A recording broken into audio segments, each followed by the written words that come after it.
60 abantu base-Amalinda eMonti abamkele izindlu ezintsha ngentseni namhlanje kwisebe lokuHlaliswa koluntu.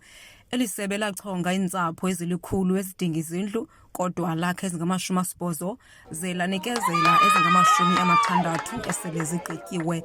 Umphathiswa weli sebe uSiphokazi Lusithi uthi banalo icebo labo bangama-20 abangekakhelwa. There are 100 units of a project that was unblocked, and then the contractor was appointed in November of last year. Of those, what we could afford on the budget for this financial year from November until the end of March was the 80. The 60 we have handed over. The 20 will be ready at finishing stages, will be completed and handed over by the end of March. Then immediately in the new financial year, we're going to be completing the remaining units. Because before we could load a house, we must first register it to a beneficiary. Omnye wabaxhamli bezindlu uthi sele yiminyaka 17 elindile. Took me 17 years. 17 years descend from pillar to post. That is ngikwazi ungena kule ndlu yami. Ndacela uCouncillor Mgezi. Wathi uCouncillor Mgezi noba Williams wathatha 2 weeks. Sifumana amagqwetha. Yagqitha ke 2 weeks. After that 2 weeks, yagqitha 2 weeks kwagqitha iminyaka. Kwathiwa kuzawakhelwa indlu to my satisfaction ne-disability friendly. But through prayers endizenzeleyo ngathi Thixo uzindincede.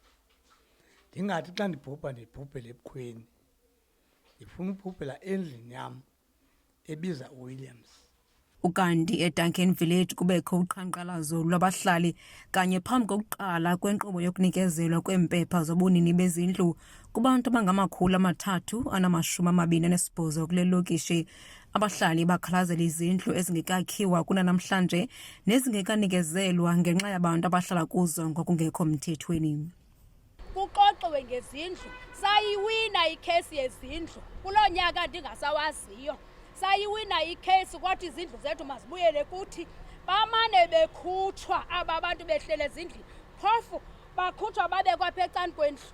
Baphinde usuka kwalo mntu umkhuphayo umuntu uyaphinda ungena endlini. Njalo njalo sisahleli kuloo meko injalo ibuhlungu. Kula mabhangala sihleli kuwo kushushu. Xa kushushu njengangoba silapha nje sizawufika sikhohlwe kungena ngoku. Funeka uthatha isitulo ubeke ecani kwendlu. Umphathiswa uLusithi ephelekwa ngusekela mphathiswa kuzwelonke uPamela Chwethe bathembise ngokuhlala isithebe sengxoxo ngelizama ukufumana isisombululo kwingxaki yabantu abahleli kwezindlu ezingezo zabo. Ababaphathiswa bagxininisile ukuba baza kusebenzisana nomasipala iBuffalo City uqinisekisa ukuba bayakhutshwa abantu abahleli ezindlini ngokungekho mthethweni. NdinguYamkela Mtshiyo kwiintaba ze-MPK eMonti.